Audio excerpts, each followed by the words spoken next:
They said, fight a real boxer. They said, fight someone your size. They said, fight a world champion. We looked at a long list of supposed fighters for me to fight. Yeah. Good. Right hand. Good. Right hand. Good. Right hand. That's the shot. See? If he comes in there, that's it over. You see what I mean? You don't have to do that or come out. Just boom, drop the chin. Good. Left hook high now and then just roll my right hook. Good. Too low. Is that, oh, this happened, that happened. So it's the name of my career is criticizing me and then making excuses after I do the impossible or no way it's gonna happen.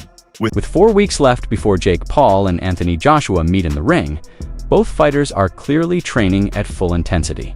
Jake is seen pushing himself through brutal workouts, sparring hard, and treating this fight as the toughest challenge of his career. Joshua, meanwhile, looks sharp, powerful, and fully focused, showing he's not taking Jake lightly in any way. Their preparation shows discipline, determination, and serious commitment. That's good. Don't look for nothing. Now step around him. Upper body. Keep a rhythm now. Keep a rhythm. Don't wait on him. Now you're waiting on him, mate. The boxing world is buzzing with non-stop predictions as the Jake Paul versus Anthony Joshua fight draws closer, and every voice in the sport seems to have something to say. Among them, Joey Knight delivered one of the strongest warnings yet. He believes Jake is taking this fight mainly because it brings massive attention, viral moments, and a huge worldwide audience. According to Joey, Jake understands the business side of boxing better than most, and he knows this matchup brings in enormous money.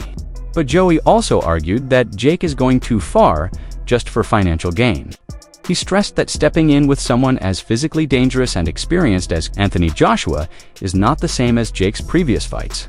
This is a genuine heavyweight powerhouse, someone whose punches can change a career in seconds.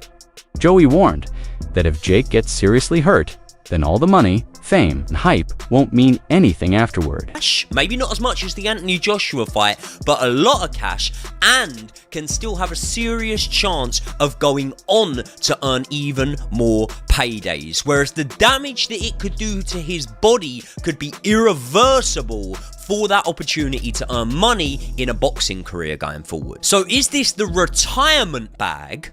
Or do you actually think you can win? Because I read a study recently, and I believe it said something along the lines of men overemphasize or overcalculate their ability to fight by about 500 times. And I'm saying Jake Paul would probably need to be 500 times better to stand a chance against Anthony Joshua. And I can't get how he doesn't already know this. Surely he has sparred with heavyweights. Surely the recent sparring that he had with the likes of Shakur Stevenson and with the likes of Ray Ford, amongst others, Badu Jack, surely that would have taught you that there are levels to boxing. And if these small guys are able to show you things that you had no idea that you were vulnerable to in a boxing ring, what happens when someone who hits 4, 5, 6 times as hard as that does the exact same thing to you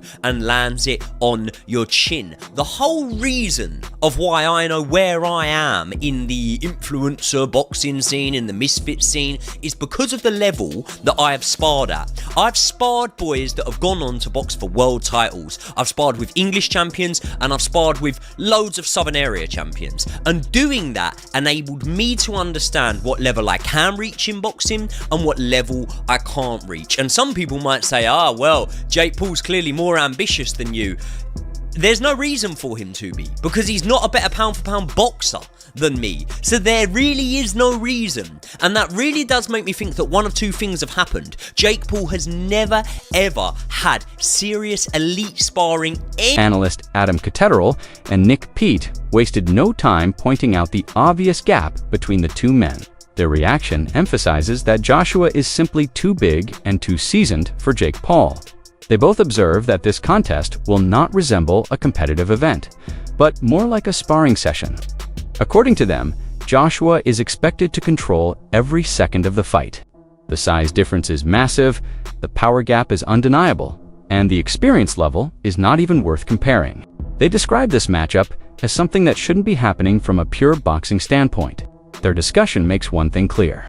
If this fight exists at all, it is because Jake Paul wants it. From their point of view, Joshua has nothing to gain, nothing to prove, and nothing he desperately needs from this event. They view the entire scenario as commercially driven rather than a genuine sporting contest. The fight does not match the standards of competition that Joshua normally operates in, and that alone reveals that the matchup is more about entertainment than legitimate competition. The domestic rankings in America, and he might even make top 50. He might make top 50. If you pick him right, great. But if you put him in with meritocracy and put him in rankings and actually make him fight the number 49 guy in America or try and climb up, he's going to get found out because he's a nutter novice. Now I speak from experience here. I did an exhibition bout with Shane Neary, a former world champion, and I was fucking 2 or 3 stone bigger than him. I was 5 inches bigger than him, very similar to AJ and Jake Paul. And I was a novice. I'd boxed, sparred and moved around my whole life, but I'd never been in a competitive fight. And we did it for charity. And we did 3 rounds. And at the end of it, I realised, and I knew it going in, that Shane Neary controlled pretty much every second of those 3 minutes. Pretty much every second he controlled. He put the pressure on me in 1 round, he hit me with the body shot in the 2nd round, and he caught everything I threw at him in the 3rd round when he said, go on, try and knock me out. Caught everything. And, you know, in a similar vein, Anthony Joshua controls every second of this fight that he wants to control. Right. Because he comes from a certain level of stock that Jake Paul can't shortcut his way to. This fight is happening because Jake Paul sees the name Anthony Joshua and has probably gone. It's that conversation in the schoolyard, isn't it? What would you do for 100? What would you do for $1 million? What would you do for 2 million? What would you do for 10 million? What would you do for 100 million? Would you let Anthony Joshua punch you in the face for 100 million notes? Yeah, I fucking would. Absolutely, AJ. Step up, mate. Take your best shot. Wake me up in the hospital. Cha-ching. Isn't Jake Paul doing the same thing? Getting 100 million quid off Netflix to let Anthony Joshua punch him in the face. Right. Apart from whatever it is, 50, 60, 70 million, whatever the figure is for Anthony Joshua. Wade, the host of a Wade Concept podcast, goes even deeper into why the matchup feels impossible to justify. In his view, there is no angle from which this fight makes sense. Jake Paul lacks the experience, the timing, the punch resistance, and the power that someone like Anthony Joshua naturally possesses at the highest level. Joshua has fought world champions, heavy hitters, and technical masters.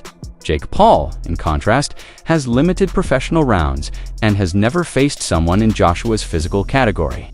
Wade believes that Paul cannot stand a chance in front of Joshua. The difference in skill is too extreme, and the danger level is too high. Even if Paul is confident, motivated, and brave, that does not change the reality of the matchup. Wade insists that even the strategy of trying to surprise a bigger fighter will not work here. Joshua is too experienced to fall for simple traps, and his fundamentals are far beyond anything Paul has dealt with before. From WDE's point of view, the matchup survives only in theory, not in logic. Wade further highlights that even the marketing around this fight feels forced. The idea of 2 well-known names clashing is attractive for promotion, but the actual sporting value is missing. His opinion mirrors the same concerns expressed by many analysts, confirming that the fight is less about competition and more about spectacle.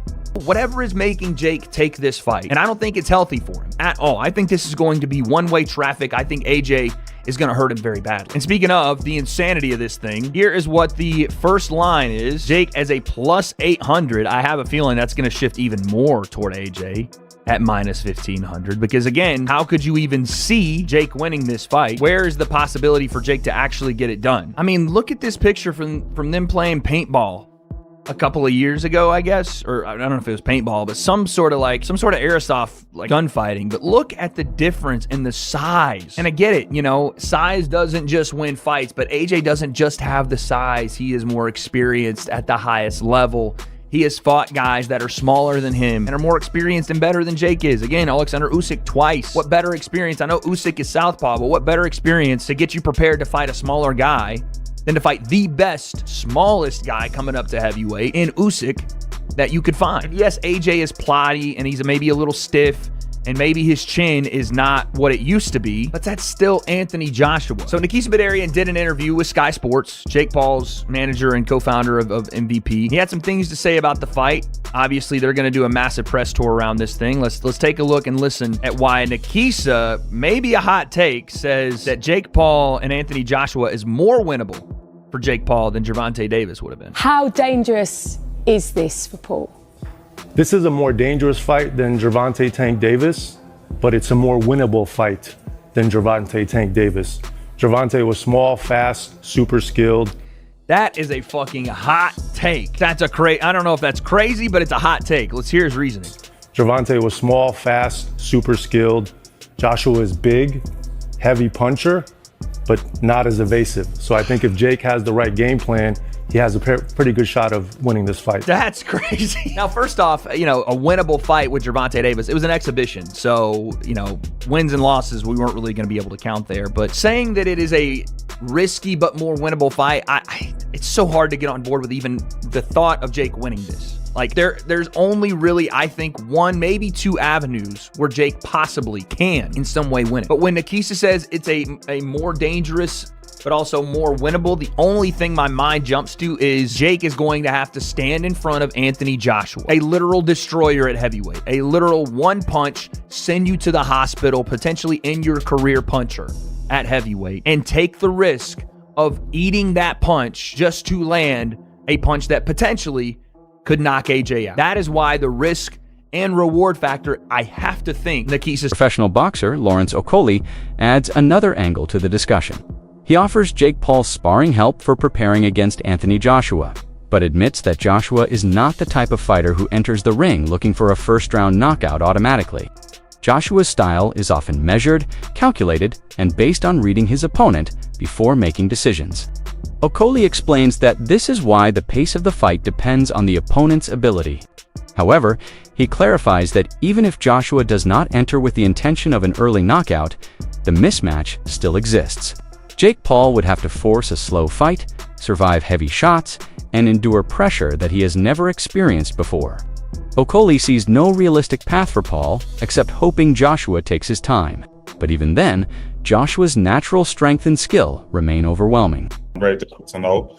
And then number two, it's like, I want him to feel what it's like to be in there with a big, strong, world-class heavyweight before the day, because I don't want him to get hit with the first jab and it's a whole new sensation. So, and you never know.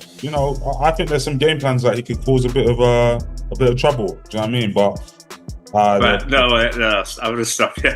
I have to You tell me now then. Lawrence Okoli, former multi-time world champion. I say it from serious because I think Jake is brilliant for the sport and what he's done for especially the women's game and what he is. I think he's fantastic and he's showing other boxers coming through. Look what I've got from this. So you tell me now, in terms of a game plan, what you think. There's three I see. One of which is, bear in mind, AJ is not I'm going to come out and get this over in one round kind of guy. He does do it, don't get me wrong, but that's based off of other people's work. So when you see AJ versus Ngannou and him were having a fight before AJ started landing the great right hands off of Ngannou going southpaw, I don't think AJ's first instinct is to go in and go double jump, uppercut, left hook to the butt and rip into people. He likes to box. He's a natural boxer. So I think he's going to be just going through stuff. He hasn't been in the ring for over a year. He's going to be,